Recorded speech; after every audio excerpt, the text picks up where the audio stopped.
We've got two teams, two case studies to discuss, and so I'm going to briefly introduce the two teams. Judy Smith and her team will present first, and then Carol Schmidt and her team, and then afterwards we'll take questions for everybody. So you can hold your questions till both teams present. Judy Smith is our first team captain, and she has with her Jean Logan, her acupuncturist, and Alan Thomas, our oncologist. And then our second team, they're not competing teams, is Carol Schmidt, and she's with Terry John, who does therapeutic touch, and Jen Daly, who does Qigong. So I will start off with Judy Smith. So we had hoped that this would be a little less formal setting, and I'm going to try to project and not have to use this. Some folks may use this. Again, what we were hoping is a conversation. So we're going to take some time and explain a bit about what we're doing. But we're hoping we're going to get a chance to really ask you to ask us some things. For those of you who need to know objectives, I will quickly give you some. The idea here is that when you leave, you'll have a greater awareness of what we mean by integrative health methods, that you could identify at least 3 different strategies that could be put together in an integrative health approach, and that you would actually be able to find some integrative health resources in Missoula or in Helena that you could actually yourself use or perhaps refer others to. So that will be the objectives. What I'm going to do is start off giving you a quick framework, and then I'm going to turn to the other folks that are with me to ask them to add in, and then I have a statement to read from my Reiki friend who's in Mexico who couldn't make it, but had to send her email to you all to tell you her part of this process. So I will read that, then I'll turn it over, and I think, again, we'll just say some things to you and then invite your interest and attention. My points are this: you can do this, and this I will tell you in a minute. But I think what's so important about talking about this kind of healthcare is it really revolves around you as the person who's going to have to make the decisions. And that makes it a little different, perhaps, from some other approaches when we start talking about healthcare options. So let me say this: I prefer integrative to complementary or alternative. And I just want you to think about the language for a minute. If you use complementary or alternative, doesn't it give you some sort of comparison to something, as opposed to saying integrative, which is all of them kind of fit together? So let me just offer that to you as a beginning point. In my mind, what we're talking about here is there are many different systems approaching wellness and trying to get well. And integrating those in various ways is certainly the way that I approach thinking about healthcare for myself. So this is an integrative model. So I want to say, yes, we can do it.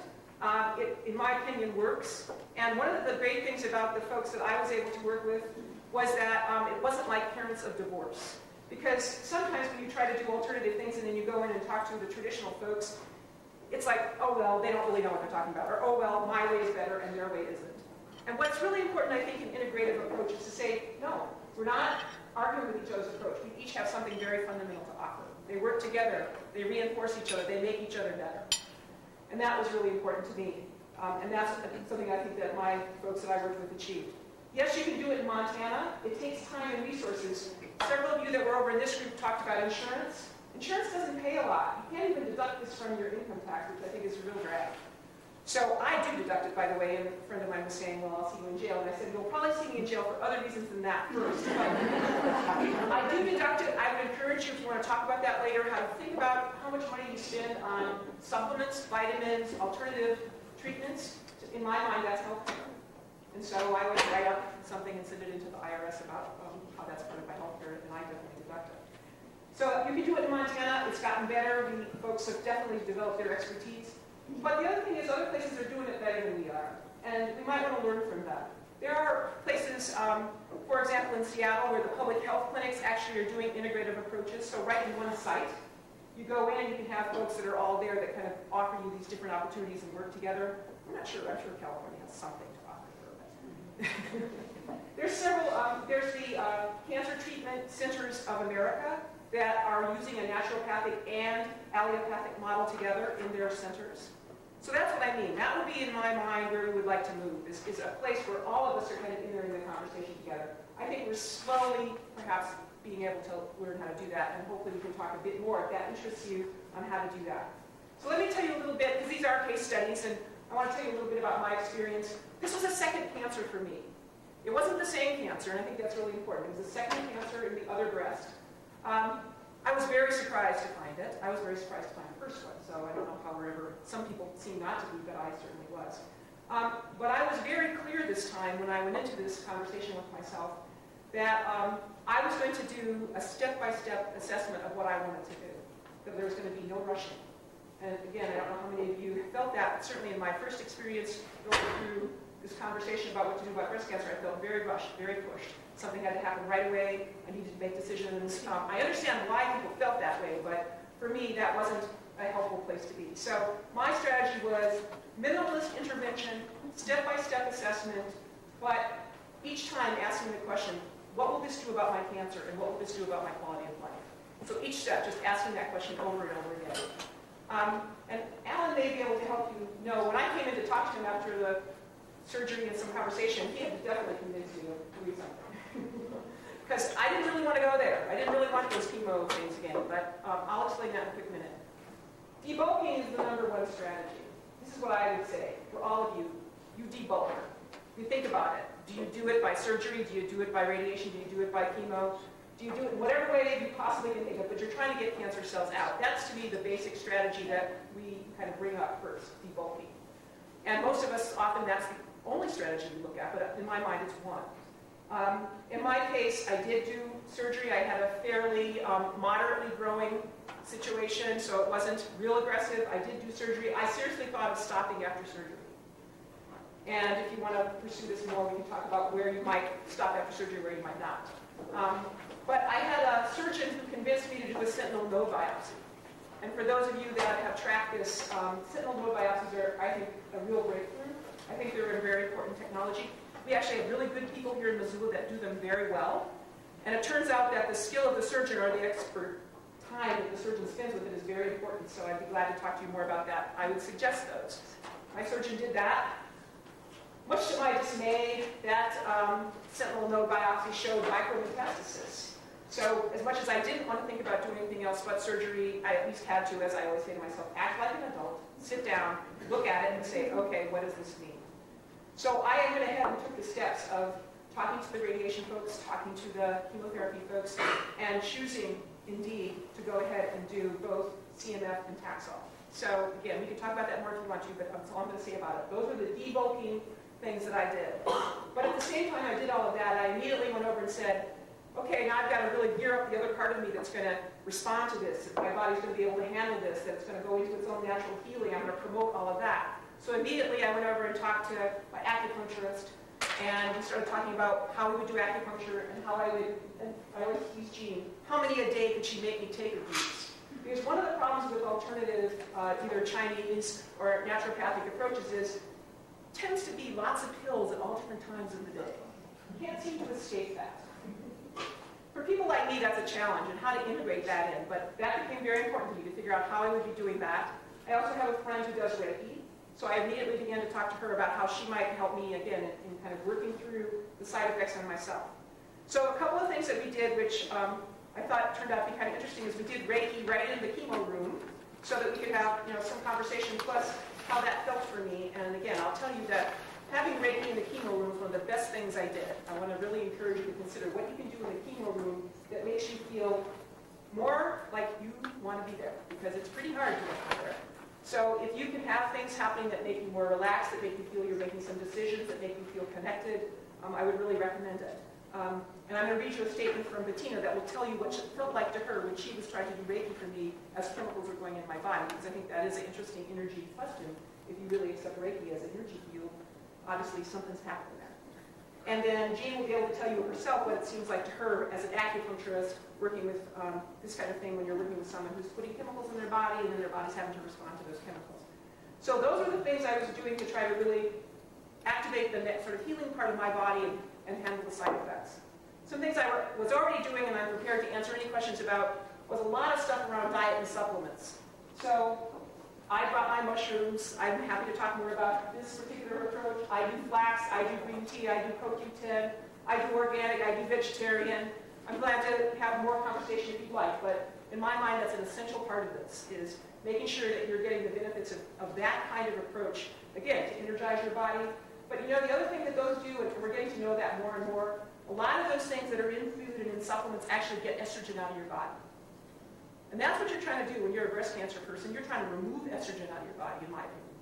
So you take all those things to minimize estrogen, to eliminate strange little cells that look precancerous. There's some things that your supplements help to move those out of your body as well.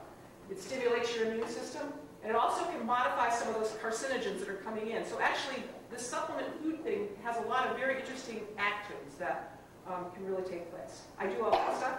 The hardest part about diet is what Jean told me. I'm still struggling with this. Chinese people have the weirdest ideas sometimes, which is if you're going through chemo, you don't get to eat fresh fruit and vegetables, and you don't get to eat hot food. Well, I'm a person who loves hot food and really wanted to eat fresh fruit and vegetables. And so here I'm having to struggle with that. I'm sure Jean can tell you it's spicy. Jean can tell you why that's true, but for me it was kind of like, okay, these people have been around for a long time, they've got a really efficient system, I should perhaps pay some attention to them. And so I tried to minimize fresh fruits and vegetables, and it seems counterintuitive, but I did do that. Here's a couple of other ones really quickly. Friends. And I know all of you have heard this many times, but thinking about how to connect with your friends. I didn't choose to do a support group, but I did choose to really connect with friends in essential ways, whether it's going out to lunch right after the chemo, whether it's just spending some time talking through. And let me offer you one thing. If it's your second time, it's harder to talk to your friends about it. So I can give you some more ideas about that if you want to later, but as it becomes the second time, I think that for people it's harder.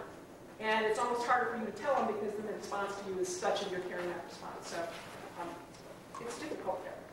I also did this thing of personal research. I went and read everything I could.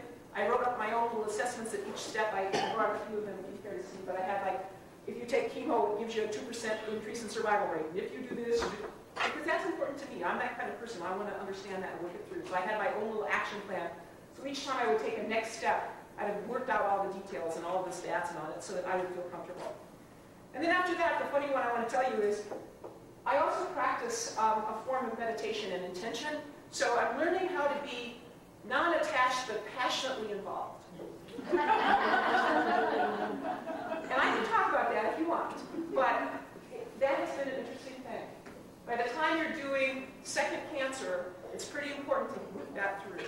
So I'm seeing that my timing person is letting me know that we should probably move on here. Let me just say that those were the strategies that I used to try to put together a package. The most important thing, as I said, was each time making a decision, balancing what I needed to do about the cancer versus the quality of the life I lived. I'm going to ask Jean perhaps to step up. So when Judy first came to see me, it was 2 weeks after she had had her biopsy and had the news on that. And she came in requesting support for her system and how we could best go about doing that and supporting her through whatever treatment choices she made. So she was also having still some symptomology from her previous surgery, some chest wall numbness, and so we also worked with that and did some needling on the chest wall itself to help reestablish energy and circulation flows and deal with numbness there. And I saw her 3 times, and that was just prior to the lumpectomy, the first time. She was going to have a lumpectomy in 3 days. And then I saw her again 2 more times after lumpectomy, and we did some treatment around possible scar tissue formation around the incision site, so you can be very specific with the acupuncture in that way also to treat symptoms. And then after that, the first round of chemo began. And the treatment focus shifted a little bit to just more general support and symptom treatment from the chemo. So if there was nausea, if there was low appetite, fatigue, those types of things, we treated specifically for that. But I was not treating on the chest wall at that point because I didn't want to be bringing too much energy into that area when there was very specific therapy going on for that. We also did start herbs during the chemo. Yeah, during the chemo phase. The dietary things that Judy's talking about, the idea with Chinese medicine is that if your system is already impaired a little bit, then maybe you're not going to break down the food very well. And so to cook your food, it doesn't have to be much, but to lightly cook the food. Still not do very processed foods, but to lightly cook your food. so that you're not creating a product that your body then has to break down and figure out what to do with. And if we think about something like radiation and chemo as perhaps introducing what would be looked at as a heat condition in the body, then to not be eating spicy foods because that would increase the heat in the body also. So it's kind of a management protocol there. And really focusing again on giving support to the system. It's a very gentle, general treatment every time. And then as she was having specific things come up, we would address those. But really staying tuned to the emotional aspect also of what was going on with her, always treating for stress management with that. And that's part of the Chinese approach too, is believing that the emotions are very key in with breast cancer, with all health, but looking at breast cancer also. And so making sure that stress was managed and concerns we talked about, and that support was happening for what was going on for her. And I did bring just a few handouts on 2 different herb formulas that I do use for women. One is the printout from my book that comes from the company on the formula that Judy used.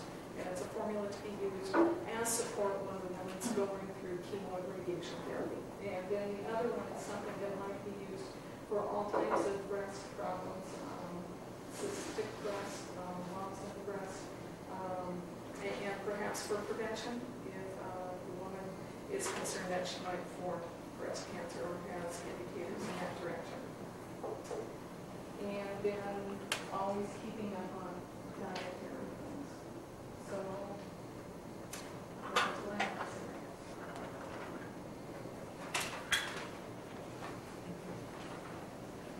I don't have a whole lot to say, but I'd like to say obviously that I'm a medical doctor, which means traditional Western medicine trained, biology-based medicine. And we talk about in general medical care, we talk about an integrative approach to breast cancer. That usually, in Western terms, means the breast care team of the surgeon, the radiation oncologist, and the medical oncologist. So the term integrated medicine is probably appropriate because it brings in additional specialties of medicine. And my specialty is medical oncology, and that means that I would not be the person who would ever want to have to do surgery on and I do rely on the expertise and expertise of people who have specific training and knowledge in other fields to do their form of medical care. And that's not just Western medicine, but also complementary type medicines, or a term complementary medicines that we're discussing here today. So I'd like to point out the kind of concept of integrative medical approach is not just limited to Western medicine. So probably that is probably a good term to use. We already do use it, and it can incorporate a broader field of specialists than just medical oncology, radiation, and surgery. As far as my specific trainings, obviously in biologic-based therapies that are very scientifically oriented and much less so on the things that we're discussing here today. One thing that, of course, that you heard Judy talking about was how she researched a lot of the issues of inflammation. And knowledge is something that she used to have on her side, both helping her just understand what she's going through, but also you can feel more comfortable going through it if you understand it better, and feel like you have some control and some ability to make a decision for yourself about what's right and what's wrong. And if you have the right amount of knowledge, you'll make the right decisions. So that is a very beneficial thing. Just an observation of mine is you always hear about a placebo effect, and I point out that there is a placebo effect, and that's very important because I think it proves that there is something there, that the mind does have an ability to affect the systems. If there was no placebo effect, you wouldn't get a response to these things. So placebo effect is in itself a treatment. And I think that's something worth remembering too, is that our bodies do have some ability without anything to heal themselves, particularly through the mind. Well, I'm going to read one, as I say, statement from the friend of mine who did Reiki, but I'll just tell a little story on Alan since he didn't take all his time, which is one of the really great things about working with the folks I worked with is, again, my sense of their support for my doing whatever it is that I brought them in that I was trying to do. And there was one time when I was particularly bummed because I thought I had been trying a lot of things, and here was this second cancer, and I was sort of like, meh, meh, meh, meh. And I really remember what that conversation was about, because basically what Alan said is don't be discouraged. Keep doing those things, that those things are probably working. So again, that reinforcement of whatever choices you're making, because those are ones that you're choosing for yourself and you're wanting to do. He didn't feel it was necessary to tell me that isn't one that I recommend or I'm trained in or any of those things, which I really appreciated in that situation, is that openness to say, well, look, keep doing it. Don't just give up on it now, because who knows if that was the thing that was involved. And I do think that's a really important message, and I'll just give it to you again. Having had a second cancer, one of the choices I saw before me was to say, oh my goodness, all that stuff I did, maybe it didn't matter. And instead of going in that route at all, just to go, no, those things may be the reason that I didn't have something else that was there. And maybe that's why this was a less aggressive situation. Or maybe, so again, I think it's very interesting where you can go with some of these decisions. Let me tell you a little bit about Bettina. She's been a friend of mine for a long time, and she's a Mexican national who moved here and came actually on campus to be part of the creative writing program. Started in Spanish time, so some of you may have had a chance to know her. Taught Spanish to many folks in the community and now does creative writing. And she's also a Reiki master. And she was a friend of mine, and it's something that we've talked on. But what's so interesting to me is when I choose to do Reiki is when this happens to me. So I know she's a friend of mine, I know she does this, but it's like, oh, now's the time. So let me just quickly read this to you. Reiki in Japanese means universal energy. The Reiki lineage I learned comes from a Japanese Catholic man, yet Reiki has its origins in Buddhism. There are 3 levels of Reiki. In the first level, one is taught the hand positions on the body. The second level involves learning how to give Reiki from a distance. And with the attainment of the third level, one becomes a master with the responsibility to teach Reiki. In all 3 levels, the master or teacher opens up one's energy level channels so that one can receive and let the universal energy or Reiki flow through. In effect, when one is giving Reiki, one is receiving it. It's wonderful. Reiki energy gives the person receiving the treatment exactly what she is needing at the present moment. Perhaps I need quieting, because for me, most of the time it feels like a peaceful, tranquilizing energy. People often use it as a meditation while giving it or receiving it. Some people feel energized. It can also take away pain and help alleviate fear. Most importantly, when giving Reiki treatments, I always ask the energy to do the most good for the person I'm treating, instead of trying to direct it.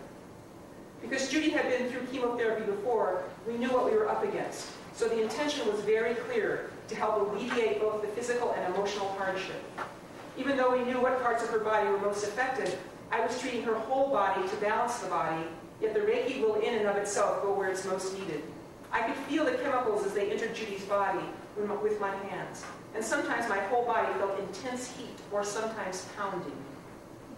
And so I believe wholeheartedly that Reiki helped to balance the chemicals entering Judy's body, helped them to attack the cells they needed to attack, and helped the rest of her system ward the deadly poisons off. Reiki also enabled her body to recuperate faster and helped maintain her high spirits.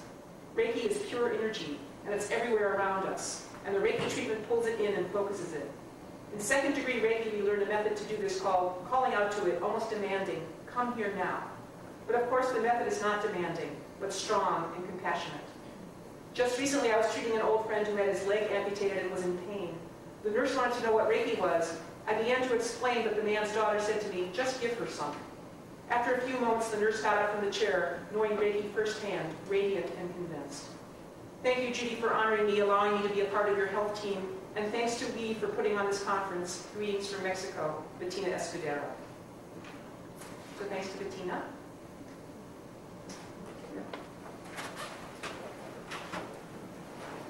Unlike Judy, Judy. I like the podium. I like to do my little blanket here, so I don't feel, although none of you look intimidating, I'm nonetheless not really a public speaker. So I'll do the best. I'm just going to briefly tell you what I did and how I did it. And I don't really have any lectures, but this is just my experience. My cancer journey began in September of 1996 when I discovered a lump in my armpit while I was taking a shower. I was 39 years old. I had a 5-year-old and a 1-year-old who I was still nursing at the time. Like most women who are diagnosed with breast cancer, I did not have a history of breast cancer, let alone any cancer in my family. My great-grandmother and my grandmother on my mother's side lived to be 90 years old or more, and my mother is still doing well at age 83. Anyway, I quickly got the lump checked out and biopsied and found out on October 15th, 1996, that I had breast cancer. My biggest lack. I met with the surgeon the next day and found out the rest of the tests that I needed to have. I met with my oncologist, the oncologist in Helena, Dr. Weiner, within the next few days and listened to his recommendations. Of course, it included the well-advised Western medical approach of some chemotherapy, that red stuff, which is that 800 I already forget it, which is selective memory loss. And then perhaps more surgery. And then another round of chemotherapy, which, as it turned out, I did have, and which was Taxol, and along with some radiation. For someone like me who did not even like taking aspirin when I had a headache, this information was really hard to take. I never smoked, I did all, I thought the right healthy things, I exercised, so where is this coming from? Nonetheless, since my doctor could not give me, well, I should first say, I never seriously ever considered not taking the chemotherapy and radiation, even though it was just a very hard thing for me to swallow. I thought, yes, I'll have to still go that route. But nonetheless, since my doctor never gave me a 100% guarantee that we'll get rid of this once and for all and you'll never ever see it again, I decided that I also needed to pursue some other methods that could help my body fight this disease and heal itself. I worked at that time, and I still do, work part-time as an assistant attorney general at the Montana Attorney General's office. Yeah, pretty much my work environment was great, but I took the next 6 to 8 months off just for myself. I still took my kids to school, I took them to daycare, and I had a day to myself to do what I felt I needed to do for myself. Many times I would come home and I would just cry, or do whatever else I felt I needed to do. And I also read tons of books, but I soon found out that I was not interested in cancer facts books. I didn't want to read about, what gene breast cancer was found on, or any of the medical aspects. I found I was soon interested in books about cancer survivors and their stories, or about the mind and its ability to heal itself. I read all of Bernie Siegel's books and watched his videos. I listened to his audio tapes and meditated. I read books about nutrition, about alternative cancer treatments. Again, though, I never thought about foregoing chemo radiation, but I figured that none of these alternatives would hurt. And when I talked with my doctor about it, he was like, well, why not? He was not at all opposed to it. He said he couldn't tell me what it would do, but he thought it would be okay. So I wrote down, before coming to this conference, all the things that I did try. Some things I tried and I pursued and I kept with it. Other things I tried and discarded. It wasn't for me. Some other things I just did it during the heat of the battle, and now I don't do it anymore. But first, like I said, I read everything I could about survivors and also the role of your mind in helping your body to heal. I called everyone close to me to let them know, to gather your friends, and to ask them to include me in their prayers. My usual tendency had always been to keep to myself, don't ask anybody for anything, just be very self-sufficient. But all of a sudden I was putting myself out there. I thought, I need this help. And I was asking everyone. I practiced saying only positive things to myself, such as, I am healthy, even though I was bald, weak, felt crappy, and was told I had cancer. I kept saying it, and at one point later on, it felt true. But at the time, it was hard to say, but I kept saying, I am healthy.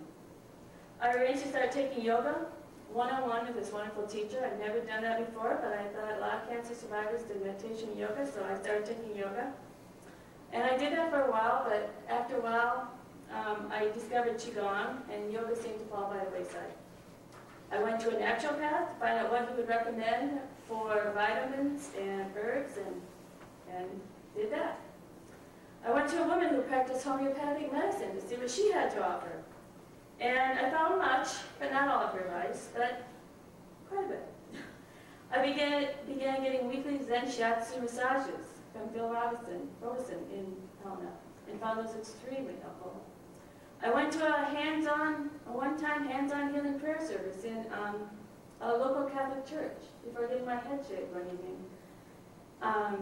And that was, again, also a particularly moving and powerful experience for me, doing what happened during that evening. I attempted a macrobiotic diet. However, I didn't get very far on that one. I had bought some books on a diet. I was very energetic. I went to the real food store. I tried to buy all the stuff that I needed. I attempted to buy as much as I could. And then I went to the car and cried. I thought, if my life depended on cooking this type of diet, I was doomed. But then I decided I could improve my nutrition, but I did not have to spend the majority of my days cooking a macrobiotic diet. I went to a shamanic healer. And again, I felt very blessed in that experience to have such an opportunity. And again, it also was a wonderful and positive and healing experience. I addressed my lifestyle, on past issues I had with my father, my sister, and any other relationships or aspects that I felt was having a negative impact on my life. I learned to love myself. I went to a therapist to talk about past relationships. I went to Georgianne Paul, the practitioner of Barbara Brennan's Healing Hands of Light. And again, for me, it was a great experience. And I did that, though, only through the thick of my battle with cancer. I visited a psychic once. I thought, why not? And found it very interesting and helpful, although I've never found a need to go back. I learned about Soren Crane Qigong and took a class from Phyllis LeBron in Helena in March or April of 1997. And this is one of the approaches I still do today and practice. In the Qigong class, I met two great women. One is Terry John, who is with me here today, and Julie Grepper, who was unable to make it today. But both Terry and Julie and I took the class of Qigong together.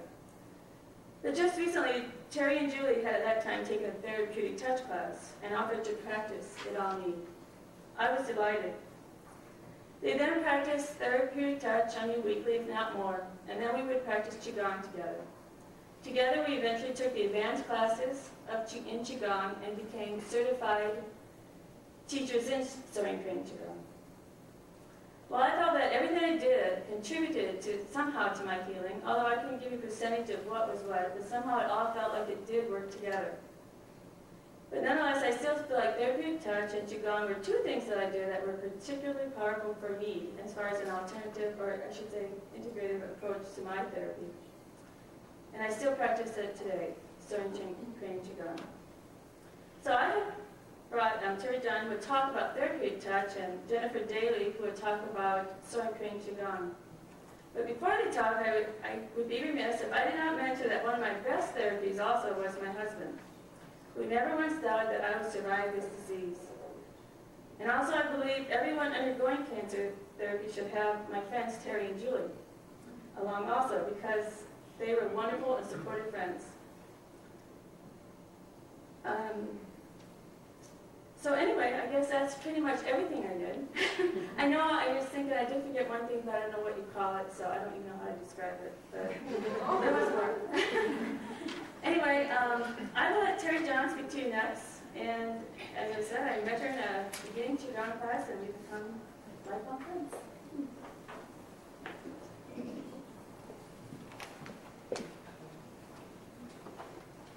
First of all, I'd like to say it's been an honor to walk the journey with Carol.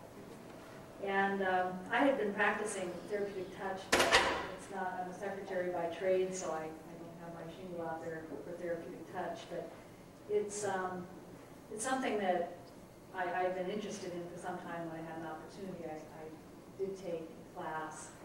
And it just opened the world to me. I have a few overheads. I might try to step over in just a couple minutes, and anybody feels like getting up and feeling the blood flowing. No, it's not in a very good position for this part of the room, but sometimes pictures are worth 1,000 words. So, but I do want to say that therapeutic touch is somewhat similar to Reiki. It deals with the energy field, and so that was a good introduction, what you heard about Reiki.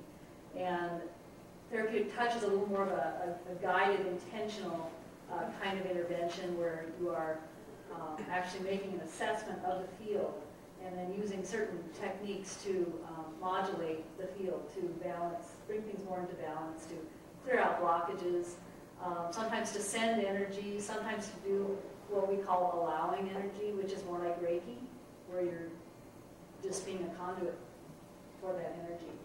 I got into Qigong because a big part of therapeutic touch is to find your center, and to, during the whole treatment, that's the backdrop for your, all that you do with the person is to maintain that space of center within yourself. And Qigong is very helpful for that. Qigong is like self-help, where therapeutic touch is you're working with healing someone else. Healing touch is ancient. The laying on of hands is something that certainly precedes civilization. So it's sort of a modern approach to it. It was actually just Dolores Krieger. She's a nurse and she's actually has a doctorate. She taught at New York University, and she and Dora Kunz, who is a clairvoyant, a natural healer, they together worked to develop therapeutic touch. And Dolores was able to, bring a lot of incredibility to this technique. It's amazing to me that in the 70s, this became acceptable. I mean, at that time, it must have seemed quite strange. It still seems quite strange to many people.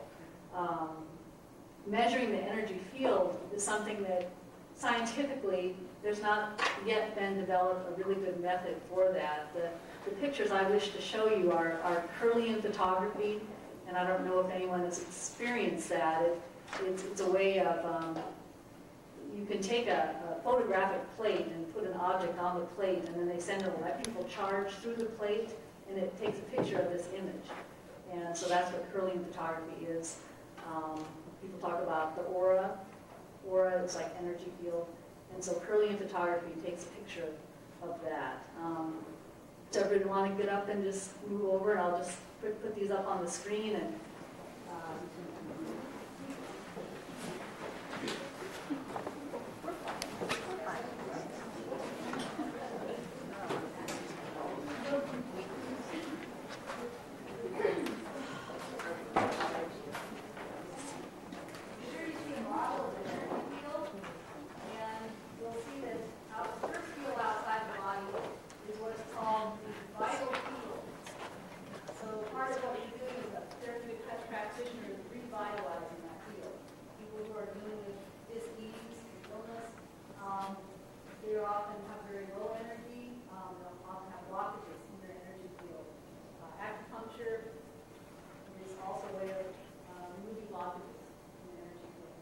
you see that the next field out is the emotional field, and the mental field, and the intuitive or spiritual field. With practice, many practitioners are able to get a good sense of a person's emotional state as well, and the mental state. I think all of us have experienced at times like going into a room, and maybe there's someone in the room who's very angry. You can feel it across the room. Your energy field is interacting. People who sometimes there's that sense of just being connected with somebody else. So sometimes, we've all had that experience. Maybe didn't define it just that way. This is a picture of a leaf.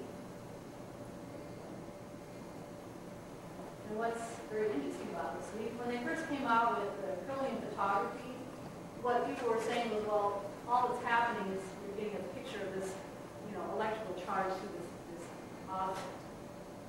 But what they discovered, and this is an example of this is a leaf, but the top part of the leaf was actually torn off. And this is the picture. photography. So you can see that it looks different, and this is, it's hard to get a really good picture on overhead. But the top part of the leaf, the image is still there. And this is what they call the phantom effect. So it's, then they were like, well, we're measuring something, we're getting some sort of picture here. It may not be everything about what they call chi or energy, but it seems to be able to at least document some part of what chi is.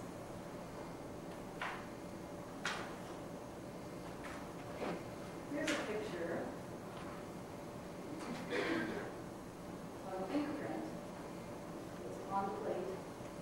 And this person, their energy, you can see, is very smooth. Ideally, after practicing Qigong or receiving therapeutic touch or something like that, their energy will be like this, very smooth. This is the same person after they had smoked a cigarette and had a cup of coffee.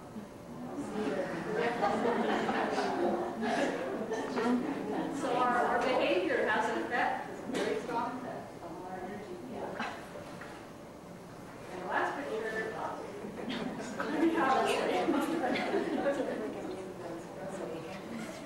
and here is a healing photography picture of a healer, a Qigong healer, or therapeutic touch practitioner. We're talking about the same things here, and maybe I should make that clear. Qi is energy, Gong is skill or practice. So Qigong is the practice of moving energy. And therapeutic touch is a healing Qigong. It's a way of, it's an external Qigong. So here we have the healer's hands at rest.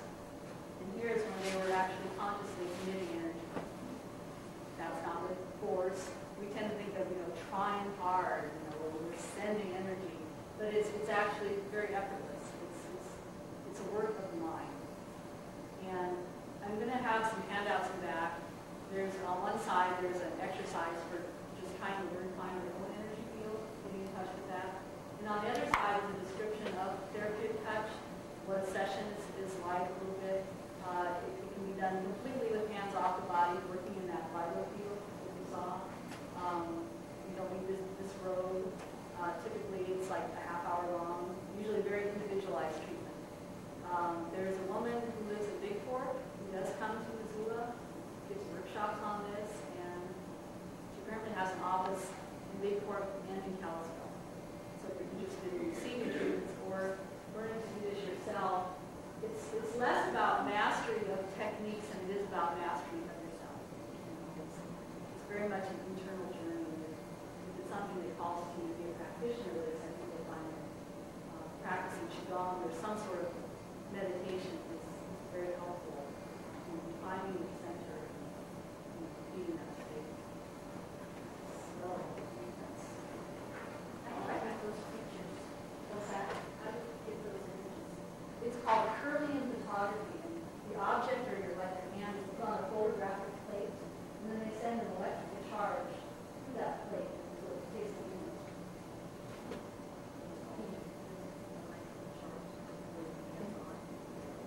Well, I had a picture of my aura. I don't know, sometimes it's, disease.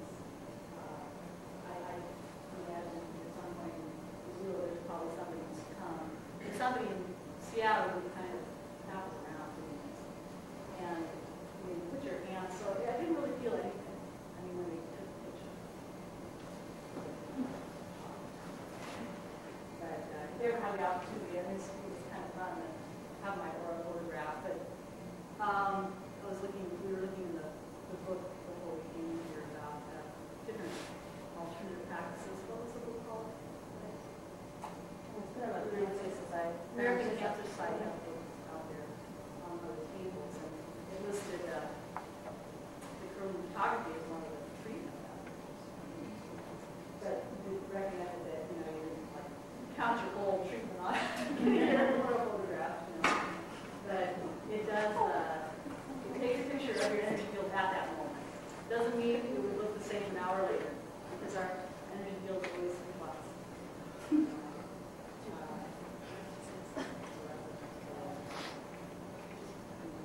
I want to turn it over to Jennifer to talk about Qigong, but something you can do for yourself.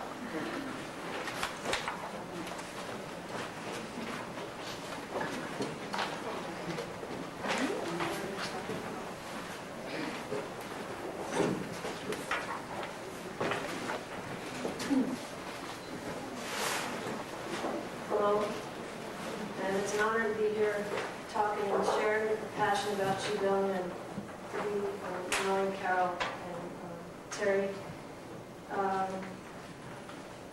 Qigong, well, Terry kind of paved the way for me. It's an ancient form of Chinese movement that dates back over 5,000 years. And it's really originally the first form of medicine. Along the Yellow River area in China, where there was a lot of dampness and people had things like arthritis and hard to move, they started moving certain ways and realized specific movements, they felt better. And in their observations of nature, they saw how certain animals moved, and they mimicked the movements of certain animals. So hence came different forms, and that it opened up their intuitive potentials in the mind, and they were able to see inside our bodies a river system, which is the meridians and the acupoints inside our bodies, where there's this flow of energy that moves. And so over the years it developed into a more sophisticated form of medicine with acupuncture, acupressure.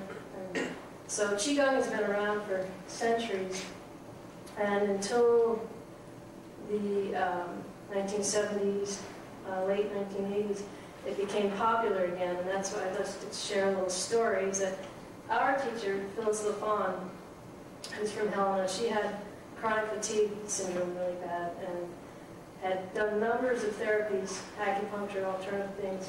She learned about Qigong, went to Portland, Oregon for a year. Once a month she drove all the way from Helena, Montana, once a month to learn Qigong.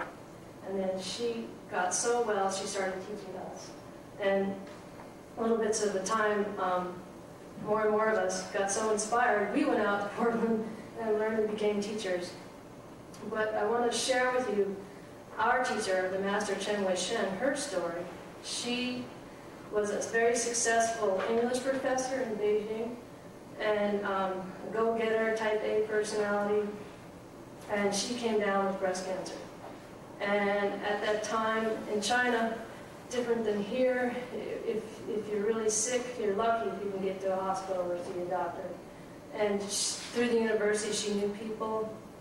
She was going to visit a doctor, and she had next to her a man waiting to see the doctor who had had lung cancer. And he kind of smiled at her when she said, "I have breast cancer and I'm dying." And she couldn't believe how cold-hearted he was, because he started to smile and says, no, it's finished, I don't have it anymore. He learned this form of Soren Crane Qigong in the park from this man named Master Zhao. And so she went to the parks and learned Soren Crane Qigong. She had breast cancer, chemo, radiation, and at this point it had spread to her lymph nodes, and she had about 20% chance to live. And she'd been doing everything, doing acupuncture and herbology. And so in 3 months, she got extremely well from this Qigong. For a dedicated practice, she got up every morning, took the bus, even in the cold and the snow, practiced it twice a day. And then she came back to her office alive and well, and people were totally amazed. "I thought you were dead," and so here she is alive and full of vitality. And a lot of her potentials from doing this Qigong had come out. So she felt totally committed to train teachers. And since she knew English, she brought it to America, to Oregon College of Orthodox Medicine, where we all continued to train. And I'd just like to say that Qigong, what Carol was saying, what this man here was saying, is that it begins with the mind. So it's using the power of the mind to take 1,000 thoughts and slow them down to a few. And then from there comes tranquility. We have a little peace of mind, more relaxation, is less stress on the body. So our thoughts are very powerful. So your approach into helping yourself is really, your thoughts are more powerful than you realize. And that comes true with when you see people get well from doing Qigong, is that if the mind goes to a certain place in the body, then the Qi, which is the vital life energy, flows and the blood follows. So it's like you're bringing life again to a place where might have been stressed through stagnation. And there's specific movements and thoughts that it's like doing acupressure on yourself that looks like Tai Chi. And it's very relaxing. Myself and we all teach in different levels. Phyllis LaFawn and I both travel to teach workshops. We have brochures out there if you're interested in more to call us. We can come here. We have taught small classes in Missoula. Just taught a practice class today. A man was in there who's had cancer for 13 years, and he introduced Qigong and massage to a lot of, what's kind of keeping him alive still. And the other glorious thing is, Phyllis and I were on our way to Portland a couple months ago, and we both were told from different people to meet with Gail about this conference. And so we stopped to talk with Gail and told her about the Qigong. And on our way to Portland, we were on the cell phone, we talked to Chen Wei Shen, and she says, "You never guess who's here." Is this our friend Liu He, which is her friend, who's a national treasure from China, Qigong master, now lives in the States, and she has a form of Qigong that is specifically designed for women, and it's very good, very helpful in helping women with breast cancer. So we're bringing her to Helena on December 1st and 2nd. So I'll leave the brochures out on the weed table, and as well as Phyllis's and mine. I didn't get a chance to photocopy these articles, but I was going to leave them with Reed, and if you guys could give them to the people who need it. But this is about our teacher, Chen Wei Shen, and her teaching the Qigong, and how she got over the breast cancer. And this is Chinese medicine, treatment, and cancer article. And then this is medical benefits of Qigong. So if you have any questions, please give us a call, and anything we can answer or support with teaching in classes and workshops. Thank you.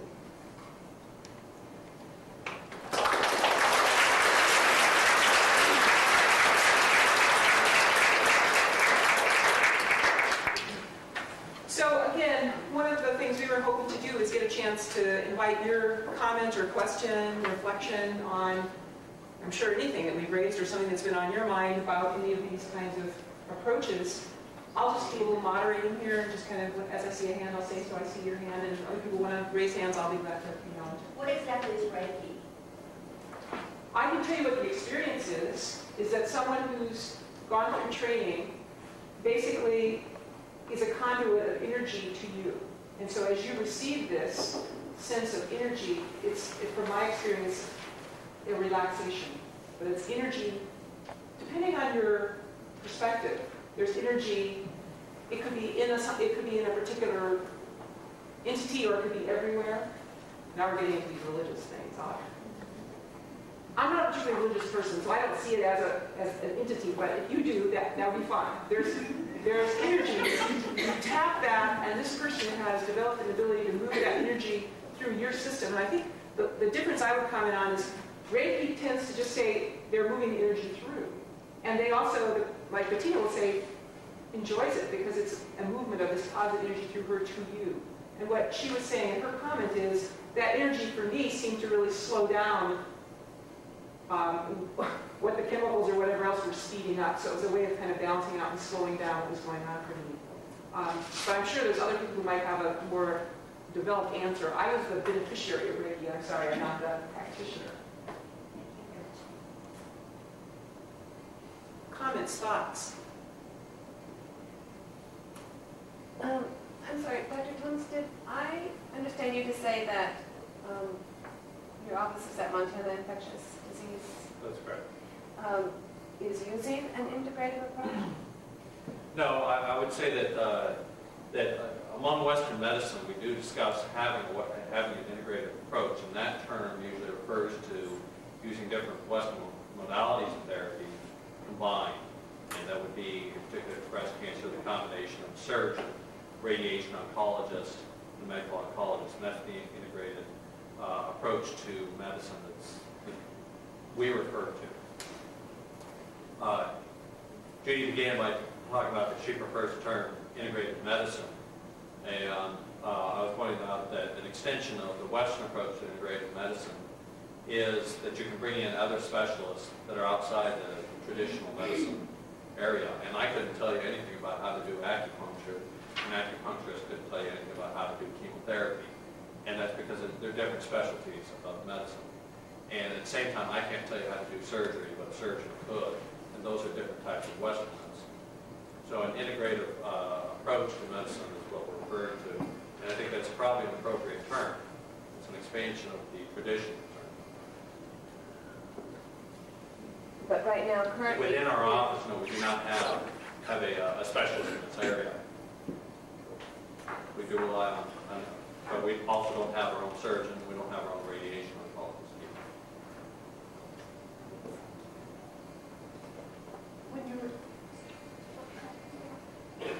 When you were in high school, did they promote anything to you at that time about looking at other ways to treat? Or did Yes, they just, did they? It was available. I went to the University of Arizona, and that's where Andrew Weil is, and he offered courses in the evenings. Unfortunately, what you're concentrating, what you're being tested on, is Western medicine approaches, and you get the opportunity to go to a course, every Wednesday evening. Thursday morning you got to test it in anatomy. You may not take the full advantage of that. So it was available, but I must say that in this kind of medicine, you are forced to specialize, and you do have to learn certain things. And I don't know that much about alternative types of care. It is available, and even at this point, there is always continuing medical education, ability to pick up added knowledge, but also trying to keep up on current changes in chemotherapy as well. Is there any connection in medical training regarding the value directly about nutrition as far as how highly it's valued by the medical people? Well, nutrition is obviously very important. There are various aspects of nutrition that I'm specifically trained in, and particularly what's most emphasized is what's required to meet basic energy requirements. And that's one component of nutrition. And you come to the hospital, if you can't eat, we give you IV nutrition, which provides energy. What we discuss here is whether different substances and foods can lead to a better health. And there are therapeutic things and there are preventative type treatments when it comes to nutrition care. And clearly nutrition is very important. There are societies where different types of cancer are not prevalent, and other societies that suffer from different types of cancer, and a person can move from one to the other, and then they pick up the new cancer associated with the new society. And that's related to the environment and nutrition, not due to genetic and hereditary influences. So certainly there are important things there. We're just, I think, starting to understand some of that information. Let me pick up on that just one second.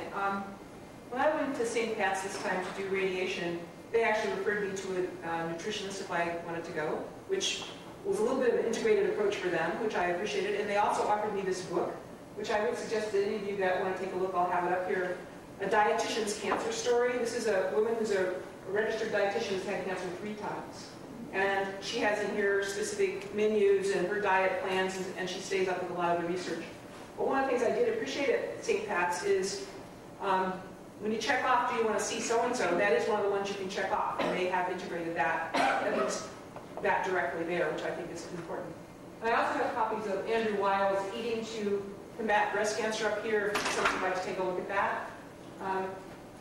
I assume you brought that up because you're considering nutrition a very important element, and I think that if I've seen anything in the last few years, my first cancer was in '97 and I just finished this one, the emphasis on nutrition as being something that we all are willing to give much more credit to, I think that's one of the things that I would definitely say has happened. I'm a firm believer in that. I had some herbal foods that I had eaten for 4 or 5 years prior to being diagnosed with cancer.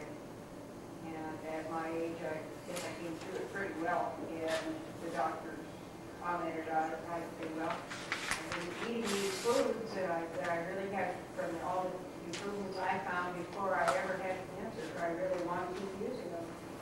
And, well, whatever you're doing, keep doing it. It seems to work when you're college.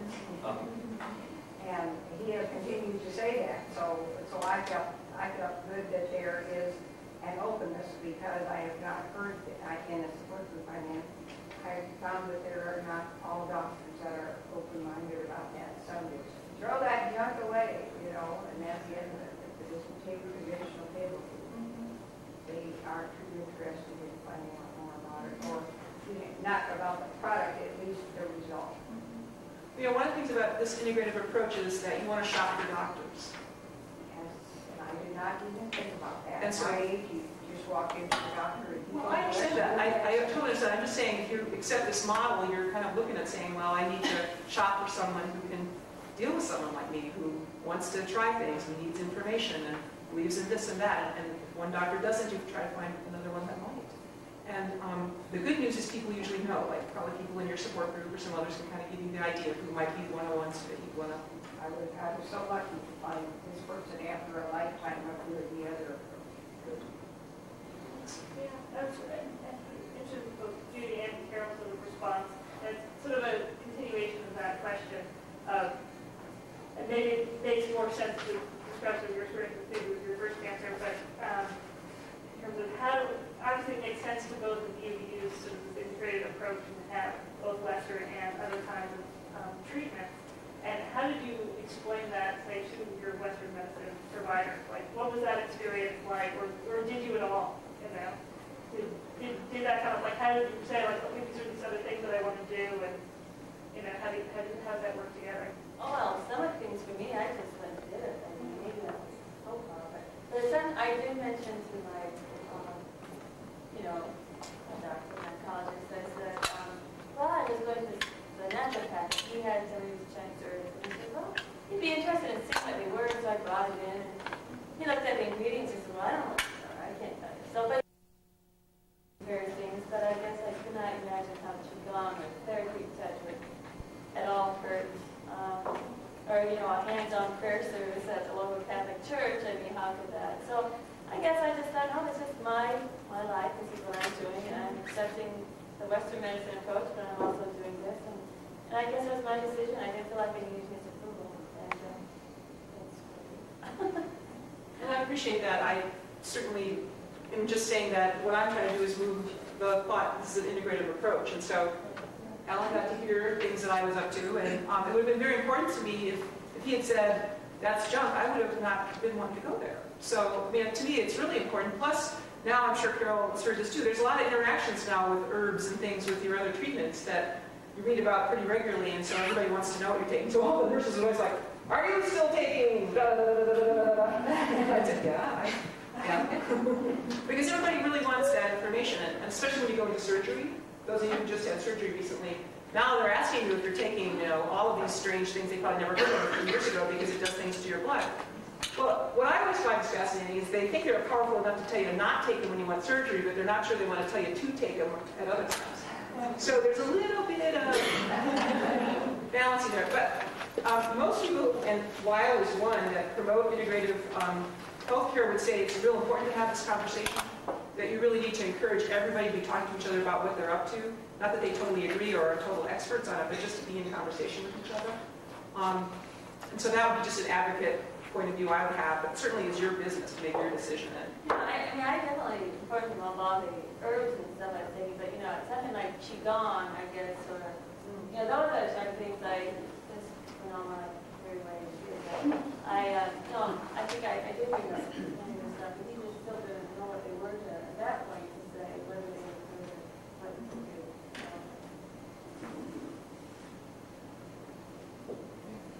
I would be interested in hearing from both of you how your family and friends responded first to the news that you had cancer, and then the alternative what we were doing as far as treatment. And what you found to be most helpful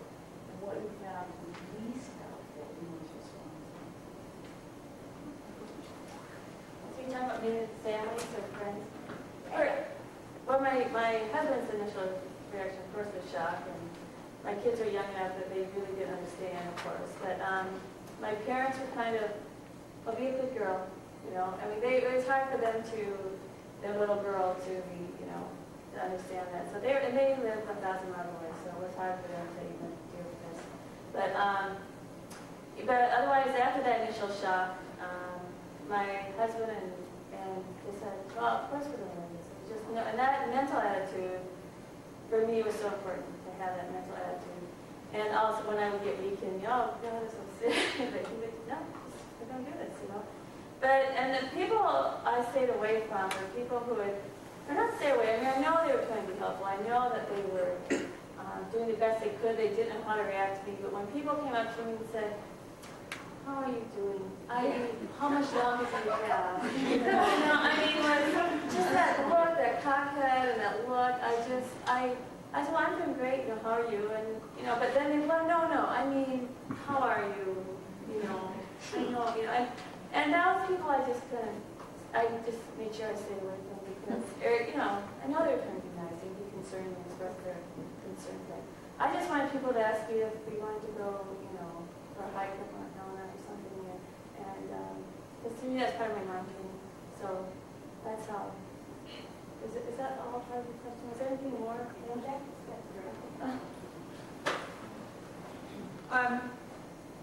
So again, this for the second cancer, I'll just talk for that one, and as opposed to the first one. You know, I think it's a little freaky to people if you tell them, you know, I'm thinking whether or not I'll do any of this. You know, that's just kind of hard for people to hear you. You know, and then to think that you're serious and that you really are trying to work on it. So I have a sister, another sister who doesn't live here, who that was really a troubling thing to her. And so she was going to convince me. And so, you know, she sent me all kinds of stuff. And so we were in these conversations. But I mean, we also know each other. I mean, all of us have been around each other 50 years. So we kind of know how we're going to deal with each other. So she was encouraging me. And my other sister, Lynn, who's right here, I think she would encourage me in various ways. But they would all know that I would kind of make a decision. So everybody needed to give me information. So that was kind of what was happening. I was getting lots of information from everybody. That was the way they knew they could influence me.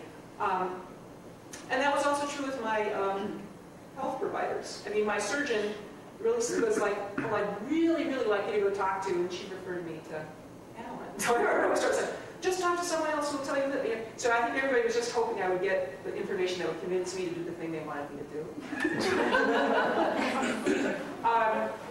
Which is okay. I mean, to me, that's a totally reasonable way to approach me, because I get to make the decision. They give me the information, I get to make the decision. I totally agree with what Carol said. What I did is I didn't tell anybody much about my second cancer at all. But when it became so obvious that I had no hair, I wrote a letter to everybody, and I said, you know, I appreciate that you really care about me. I think you can see that I'm healthy, I'm around, I'm not in a bad place. But I have been doing treatment now for a number of months, and I'm going to lose my hair, so I want you to know it. But I don't want you to ask me how I am, because how can I answer that? Hi, how are you? What am I supposed to say? Yuck? No. So instead of saying, how are you, it's, I'm really glad to see you. So I literally wrote this out to people. Please, if you see me, just say, I'm really glad to see you. And I passed that around to all my friends and all that stuff, and that seemed to work pretty well. So that would be my suggestion to the rest of you if you're thinking about this, is be proactive on that. Because, yes, everybody really cares about you. That's the hard part. Everybody really does care about you. They don't understand that they're giving you a burden to carry around. So if you can help them, you know, be appropriate, that's really, I think, really important. I think it's gotten better on this thing about, in my experience anyway, it's gotten better about this thing about everybody expects you to just follow the party line. I think people are aware now that there's more choices. And that, you know, that's not as surprising as it might have been some years ago.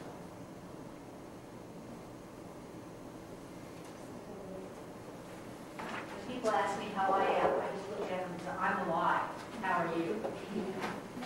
I'm alive. I survived this. And I think, again, the more that you can decide what it is you want people to say to you, the better. And that's what I say right now. Yes. Most of my friends know I've been through this. And I'm still going through it. I say to them, I am alive.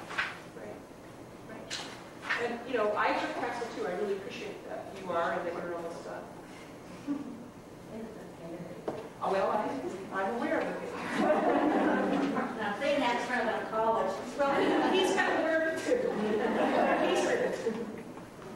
I think it's really good that you told people what to say, because people don't know what to say. I don't know how to word wash. And they want to be helpful, but they don't have a clue what might make them feel better, and they certainly don't want to make them feel worse, but often people with cancer feel like they have to make everybody else kind of comfortable. Right. So that's a really good idea. Okay, if you don't have anything else, I want to make a little pitch to you. I think we need to move this conversation about integrative things forward in Missoula. If other people would like to talk to me about that, I'd be interested in talking to you in a positive way. No judgments. You know, it is all something that needs to be worked on together. I don't have a great idea right now how to do it. I appreciate Eve putting this session together, but one of the things I do, remember I told you I've been trying to be non-attached but passionately involved. One of the things I do is try to pick one or two things that I can do about this work, because I am not going to become a breast cancer identity person. That's not what I want to do. But I do want to give back to all the people that have given to me. So one thing that I want to do is something around integrative health here in Missoula. So if you have some ideas you want to talk to me about, I'd really be appreciative in talking to you about it. As I say, I don't have a given. The other thing that I want to do something about is the workshop that went on there in the last one, which is Gail Gucci's here. She and I did some work at the legislature last time. We'd like to do some more. So again, a step that we can take, is there anything that we want that would promote this kind of thing through that process? I don't know, but I'm just offering you that opportunity that there's a way that we can do some things here together. And if you're interested, please talk to me about it, and we can see what that might be. And we might get Helen to conversations for different things. I don't know if I do this or you will, but and I'd like you to talk to helping people from Helena might be talking to you. So that's it. It's not really.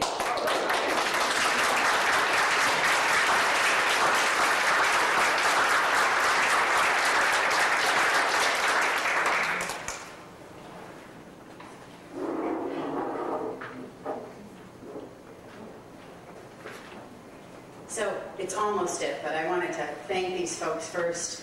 And I realized this morning that I didn't thank all of the breakout workshop folks who spoke today. So we'll start with our panelists here because they're still all here.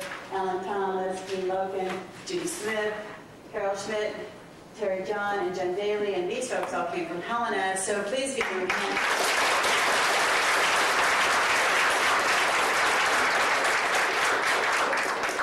Speakers here today, including these folks who did the breakout sessions, were here as volunteers. They volunteered their entire day to be here to share their talent, their experience, and their expertise with you. And so I want to recognize the other folks who also spoke today. Francis Buck, Dr. Pat Beatty, Andrea Sturl, Zaeva Singer, and Yuba Stein, Neva Hassanen, Kay Biediger, Mary Frank. So those folks, some of them are gone, I know, but when you see them around, please thank them because they donated their time and effort today. I also wanted to thank all the folks who had tables out there. And I know most of you, I saw you out there looking at them, and a lot of the tables are now gone, but those organizations were Living Art, Peak Performance, Mountain Pacific Quality Health Foundation, Montana Breast and Cervical Health Program, Can't Make a Dream, Breast Cancer Resource Network, Montana Conservation Voters, Montana Touch for Life, the STARS Study, Shodare Children's Hospital, Susan G. Komen, Race for the Cure, and American Cancer Society. And all those folks brought information and materials for you today, and I know you all took some of that information, so that was great. A couple of just logistical things before you leave. We do need your evaluation. I see a bunch of you writing them up right now. That's great. And actually, if I could ask Amy and whoever else is sitting back there to come, if you could pass them to the side, they'll collect them, the evaluations. Any name tag, we want to recycle these. We just use them every year. So please, right by the door, there's a box or also on the table. That's right. If you're here, thank you, Alex. If you're here for CE credits, don't hand them in. Hold on to your evaluation because you need to hand them to us to get the certificate. So, sorry. My box will be out there. She's got the certificates.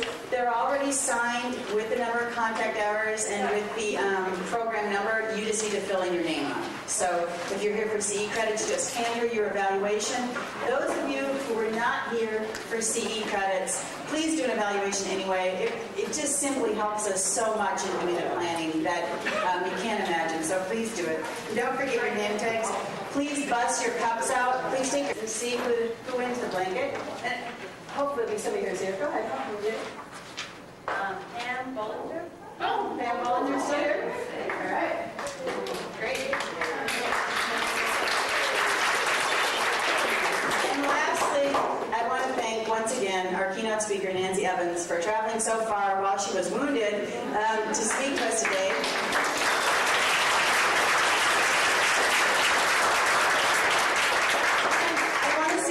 Because several women have asked me about this, that we think about doing a showing of Rachel's Daughters. And so I will let you know all about that. I will mail you something, and we have all your names. So we have everybody's name and address. I'll let you know, and we might do a couple different showings, but we definitely want to do that. And you can let us know if there's other people who also would like to come to see the full-length documentary film. It's just under 2 hours.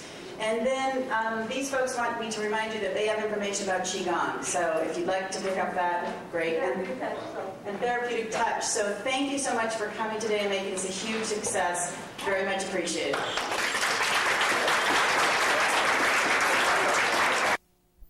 Well, I feel like an old hobo on the sad, lonesome and blue. I was fair as a summer day. Now the summer days are through. You pass through places, and places pass through you. But you carry them with you on the soles of your traveling shoes.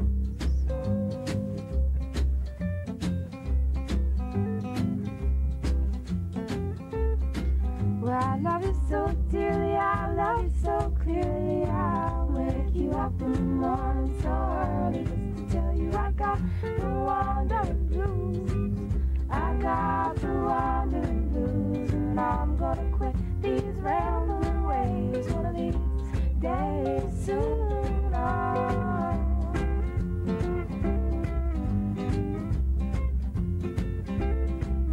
sing the little last bird, sing the prettiest songs. The little last bird, sing the prettiest songs. The little last bird, sing the prettiest songs. The little last bird, sing the prettiest songs.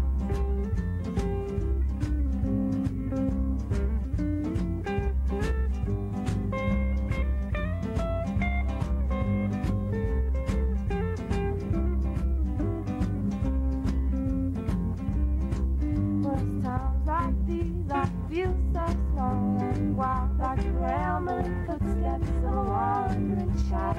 And I'm lonesome, and lonesome whippoorwill, singing these blues with a warble and a chill. But I'm not too blue to fly. No, I'm not too blue to fly. 'Cause the little last bird sing the prettiest songs. The little last bird sing the prettiest songs. The little last bird sing the prettiest songs. The little last bird sing the prettiest songs.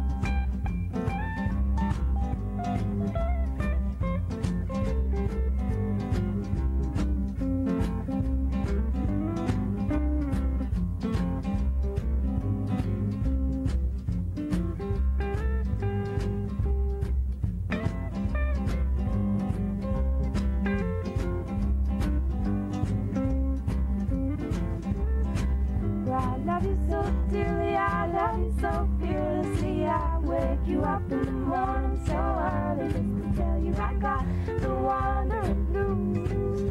I got the wandering blues. I don't want to leave you, I love you through and through.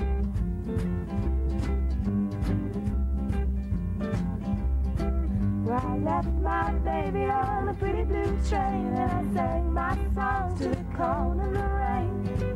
And I have the wandering